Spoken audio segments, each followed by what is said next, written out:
Assalamualaikum students, welcome to Zavia Educational Services YouTube channel. My name is Dr. Ikra. So students, today in our English class we are going to study another very important component of English paper. This component may come in different aspects, that is dialogue writing. Basically जब हम dialogue writing की बात करते हैं तो it involves the persons in English language. हम ये सब जानते हैं कि इंग्लिश लैंग्वेज में हमारे पास जो पर्सन्स हैं वो तीन तरह के होते हैं, एक first person, second person and third person. First person singular is the one who is addressing. First person plural if there are more than one, we. Second person singular is the one who is the listener to whom the addresser is talking. It is you. The plural form is again you. The third person is the person about whom we are talking या to whom we are referring. In singular third person we have he, she and it, and plural as they. Basically ये सारे जो persons की मैं बात आपको बता रही हूँ, इसमें इसका जो ताल्लुक है, इसकी जो रेलिवेंसी है वो हमारी डायलॉग राइटिंग के साथ संभव है. डायलॉग में हमने बेसिकली क्या करना है कि we are going to write a conversation between two people, और वो दो पर्सन्स के दरमियान जो कन्वर्सेशन होगी वो उनकी एग्जैक्ट जो है वो लैंग्वेज को, स्टेटमेंट को, या जो भी वो बोल रहे हैं उस चीज़ को बताएगी. अब हमारे सब्जेक्ट्स वहाँ पर काम आएंगे जहाँ पर हमने इस डायलॉग को कन्वर्ट करना होगा डायरेक्ट से इनडायरेक्ट स्पीच की तरफ. मेरे इस पॉइंट का मकसद ये है कि मैं आप लोगों को ये बता सकूं कि जो डायलॉग राइटिंग है वो हमारे एग्ज़ाम में, जितने भी कंपेटिटिव एग्ज़ाम है, whether it is CSS, PMS, कोई भी पब्लिक सर्विस का exam and all other competitive exams, उसमें हमारी जो डायलॉग राइटिंग है ये हमें एक तो हमारे पास एग्जैक्ट डायलॉग आ सकता है, ठीक है, और दूसरा हमारे पास जो है वो कन्वर्जन आ सकती है. अब जो हमारे पास डायलॉग है, first of all let's talk about this one. जो डायलॉग होता है हमारा, it is basically a conversation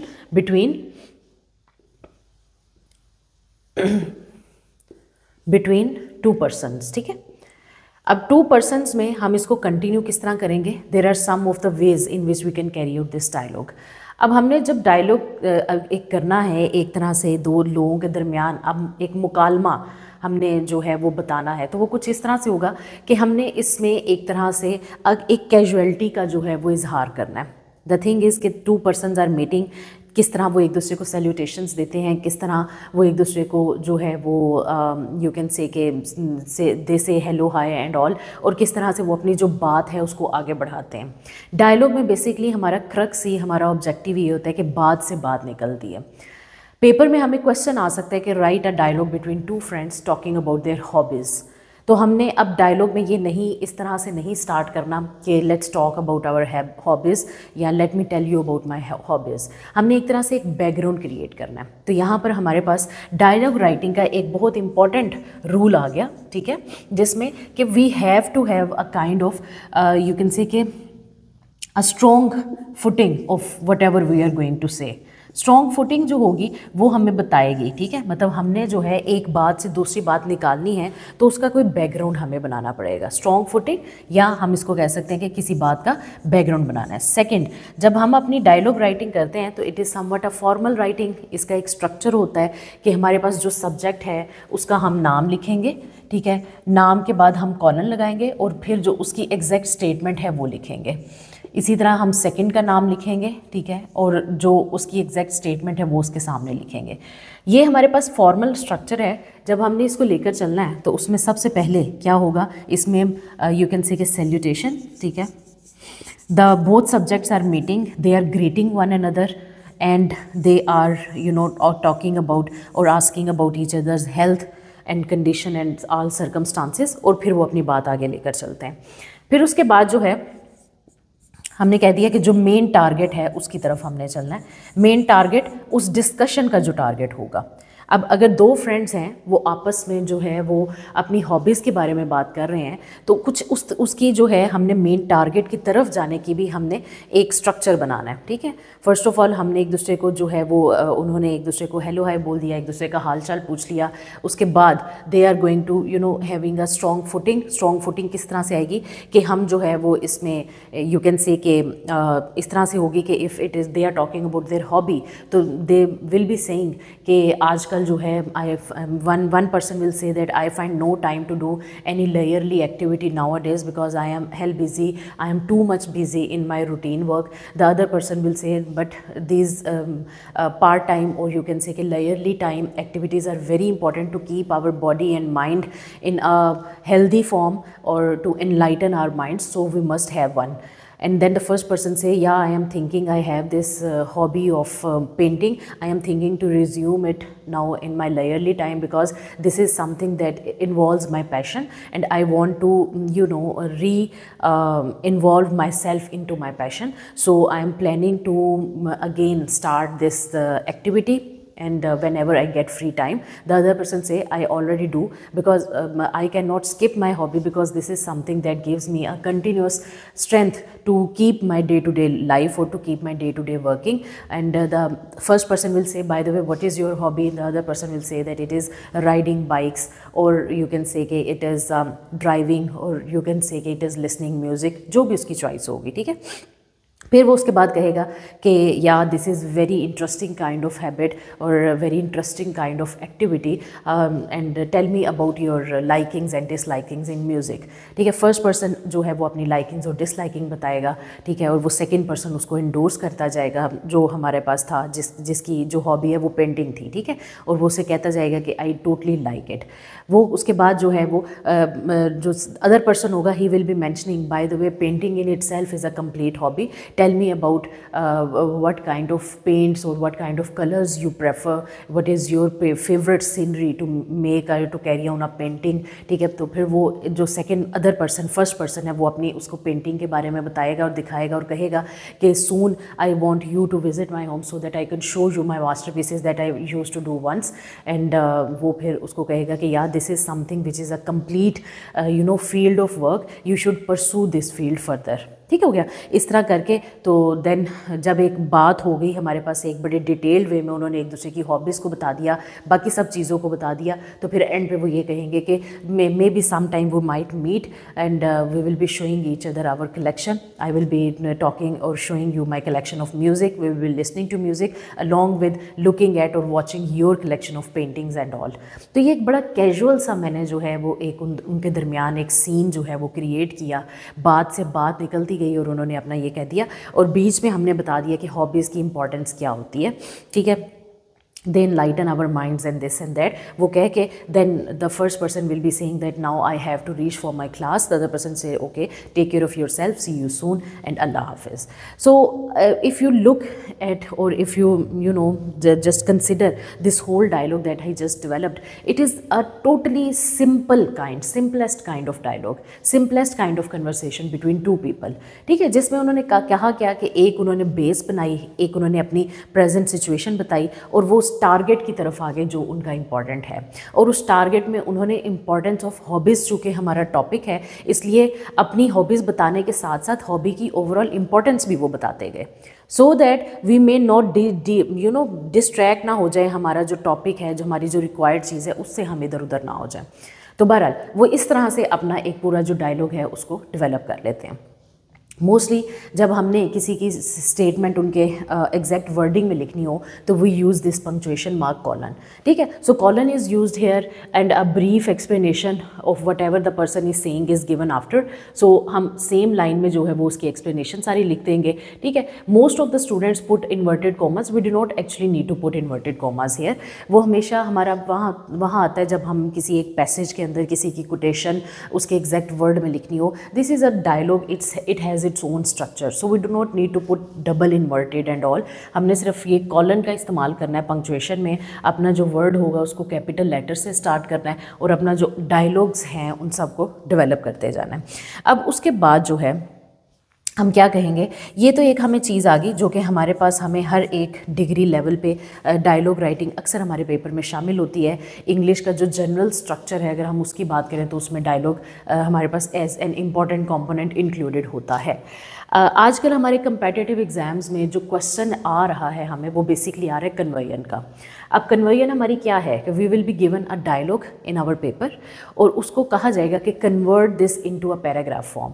no, this is the real deal. अब यहाँ पे हमने करना क्या है, यहाँ पर हमें उस पूरे डायलॉग को, conversion of dialogue into a paragraph, उसको कन्वर्ट करने के लिए हमें जो है नरेशन के रूल्स पता होने चाहिए। नरेशन के रूल्स पता होने चाहिए। अब नरेशन के रूल्स हमारे पास क्या होते हैं, that is another important thing.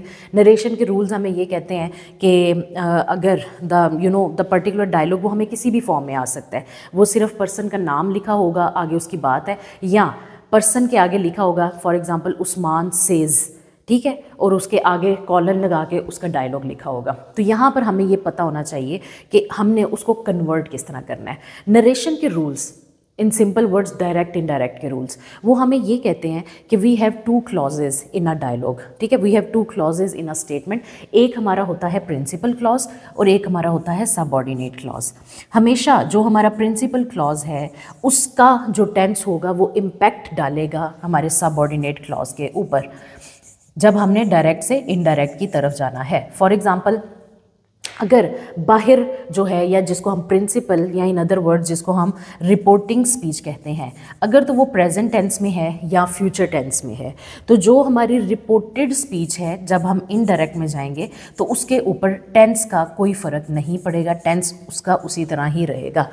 हाँ, यहाँ पर एक चीज़ जो है वो हमने याद रखनी है कि हमेशा नरेशन में हमारा सब्जेक्ट बदल जाता है जब हम डायरेक्ट से इनडायरेक्ट की तरफ जाते हैं। मतलब कभी भी ये नहीं होगा for example he said I will go there, ठीक है, तो जब हम उसको इनडायरेक्ट में लेकर जाएंगे तो he said he will go there. So subject का चेंज हमारे पास आना ही आना है, ठीक है, सब्जेक्ट ऑलवेज चेंजेस। टेंस के बारे में हमने कहा कि टेंस चेंज नहीं होगा, ओनली सब्जेक्ट विल चेंज। ये कब होगा, जब हमारे पास प्रिंसिपल और रिपोर्टिंग जो है वो हमारे पास फ्यूचर या प्रेजेंट में है। असल जो फ़र्क है वो कहाँ पर आता है, या असल जो इम्पैक्ट है वो कहाँ पर हमारा स्टार्ट होना शुरू हो जाता है, जब हमारे पास जो रिपोर्टिंग स्पीच है वो पास्ट टेंस में होगी। अब जब हमारे पास रिपोर्टिंग स्पीच पास्ट टेंस में आ जाएगी तो वो किस तरह से इम्पैक्ट करेगी। पास्ट अगर बाहर वाला क्लॉज हमारा, जिनको हम सिंपल वर्ड्स में बाहर वाला और अंदर वाला क्लॉज कह देते होते हैं, ठीक है, बाहर रिपोर्टिंग स्पीच या प्रिंसिपल क्लॉज अगर वो पास्ट टेंस में है और अंदर हमारे पास प्रेजेंट टेंस है, तो रूल हमें ये कहता है कोई भी व्हेन आई से प्रेजेंट टेंस ना, तो all 4 tenses come, indefinite, continuous, perfect, perfect continuous, हर जगह पे चारों टेंसेस की मैं बात कर रही हूँ, ठीक हो गया।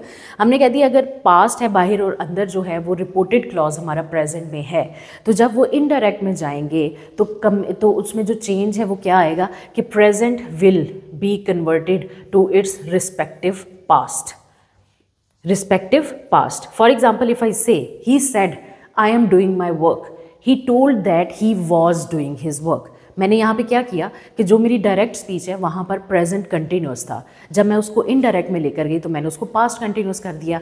The present will be converted into its respective past. उसके बाद अगर हम नेक्स्ट मूव करें, ठीक है, और यहाँ पे अंडरस्टूड हो गया कि टेंस चेंज हुआ है और सब्जेक्ट तो चेंज होना ही होना है, वो तो हमारा रूल है कि सब्जेक्ट ऑलवेज चेंजेस, ठीक है, सब्जेक्ट चेंजेस।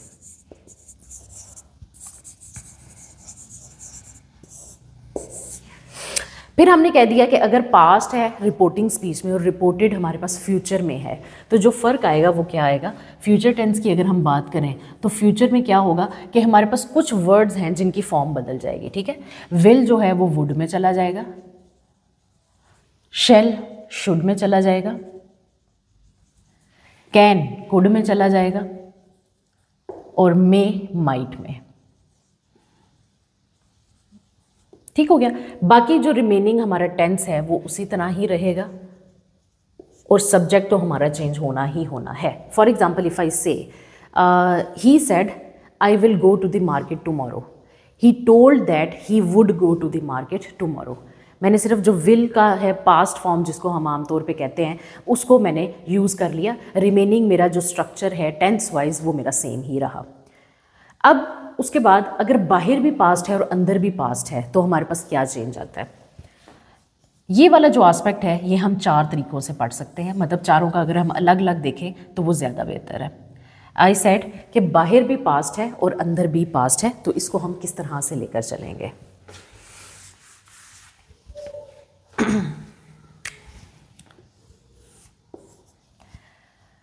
अगर तो पास्ट इनडेफिनेट है तो वो कन्वर्ट हो जाएगा पास्ट परफेक्ट में।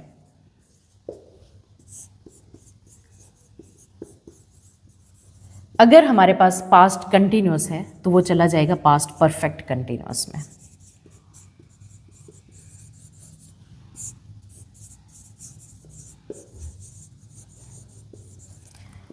ये दो टेंसेज हैं जिनमें फ़र्क आएगा। रिमेनिंग जो हमारे दो टेंसेज हैं उनमें हमारा जो काम है वो सेम ही रहेगा। रिमेनिंग दो टेंसेज से क्या मुराद है, पास्ट परफेक्ट टेंस और पास्ट परफेक्ट कंटिन्यूस टेंस। मैं यहाँ पे मेंशन कर देती हूँ, पास्ट परफेक्ट और पास्ट परफेक्ट कंटिन्यूस।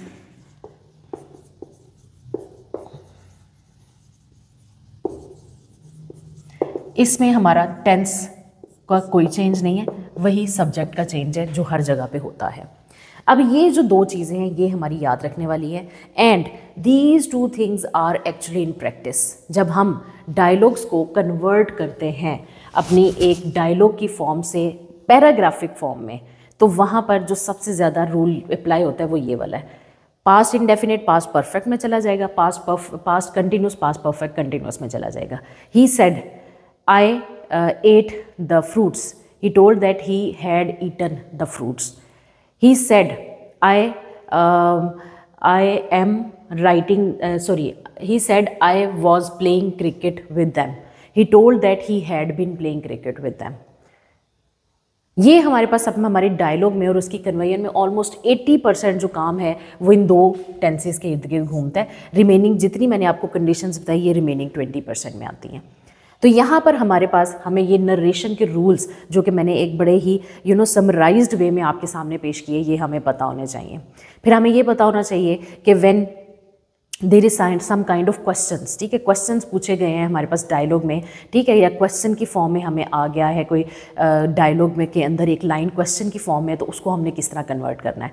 अगर तो वो क्वेश्चन WH फैमिली से स्टार्ट हो रहा है तो हम उसी वर्ड के साथ उसे लिखेंगे, लेकिन वहाँ पर जो है हम एंड पे क्वेश्चन मार्क नहीं लगाएंगे, ठीक हो गया, और दैट का इस्तेमाल नहीं करेंगे। हालांकि आमतौर पर हमारे डायलॉग को यहाँ हमने जब डायरेक्ट से इनडायरेक्ट की तरफ जाना है तो हम दैट का इस्तेमाल या दैट को लगा देते होते हैं। अगर हमारा कोई ऐसा क्वेश्चन है जो हेल्पिंग वर्ब से शुरू हो रहा है, is, are, am, was, were, will, shall से, तो जब हम उसे इनडायरेक्ट स्पीच में लेकर जाएंगे तो हम वेदर और इफ़ का इस्तेमाल करेंगे, और रिमेनिंग हमारा टेंस जो है वो हमारे इन रूल्स के मुताबिक चेंज हो जाएगा, और एंड पे क्वेश्चन मार्क नहीं आएगा, फुल स्टॉप आ जाएगा। इसी तरह अगर हमें कोई एक्सक्लेमेशन वहाँ पर आ गई है कि wow what a beautiful scenery, तो जब हम उसको इनडायरेक्ट फॉर्म में लिखेंगे तो we will not write the exact word, ठीक है, हम उसको लिखेंगे कि she or he exclaimed with happiness that it was a beautiful scenery. अगर दुआ है तो she prayed for her son to live long, ठीक है। इस तरह के एक्सप्रेशन हमने सिंप्लीफाई करके जो डायरेक्ट स्पीच में हमें एक फॉर्मल सा स्ट्रक्चर दिया उसको इनडायरेक्ट में लेकर आना है, और same rule will apply when we will be converting a dialogue into a paragraphic form. Most of the students do this blunder कि जब वो एक पैराग्राफ की फॉर्म में डायलॉग लिखते हैं ना, उनका सिर्फ ध्यान होता है कि हम कॉमास को स्किप कर दें और जो नाम लिखे हुए हैं, उस्मान ने ये कहा, अली ने ये कहा, वहाँ पर लिख देते हैं Ali told and Usman said या उस्मान टोल्ड। हमने ये तो करना ही करना है, लेकिन जो पैराग्राफ है उसके अंदर एक कॉम्पैक्टनेस लानी है, एक हार्मोनाइज्ड स्ट्रक्चर लाना है। वहाँ पे अगर हमें कोई वर्ड ऐड करना पड़ जाता है तो वो भी ऐड करना है। फॉर एग्जाम्पल अगर हमें डायलॉग के अंदर दिया हुआ है अली, आगे कॉलन लगाया हुआ है, आगे लिखा हुआ है कि I was about to write to you for many days but could not find time, Usman it's okay I can understand your busy schedule. जब हम इसको पैराग्राफिक फॉर्म में लिखेंगे तो हम कहेंगे कि अली वॉज सॉरी या Ali apologise to Usman because he was unable to write to him for many days, to which Usman casually accepted this apology and said and told him that it was all right, such thing happen in our busy routine. This is the structure how you have to continue. You just don't have to, omit the commas and omit the inverted commas and just write your subject और direct उनके नामों के साथ हमने नहीं लिखना। Paragraphic जो structure है उसमें हमारी बेसिकली उन्होंने ट्रांजिशन देखनी होती है कि how we convert things from a very formal structure to a casual one. So do consider these things when you are converting a dialogue into a paragraphic form. बहरहाल these two aspects of dialogue may come in our exam, इन दोनों को जो है हमने समझना होता है। रिमेनिंग हमारे माइंड में या हमारी ऑब्जर्वेशन चीज़ों के मुताबिक या चीज़ों के बारे में जब स्ट्रॉन्ग होगी तो तब ही हम एक अच्छी क्रिएटिव राइटिंग कर सकते हैं, एक अच्छा सीन क्रिएट कर सकते हैं और एक अच्छा जो है वो डायलॉग डेवलप कर सकते हैं। सो इस तरह की प्रैक्टिस हमने कंटिन्यू करनी है। I hope after watching this video you will be doing practice according to these aspects, because this is the practice that is important for the development of our English on the whole and for preparation of our exams. So see you in next video with a new information.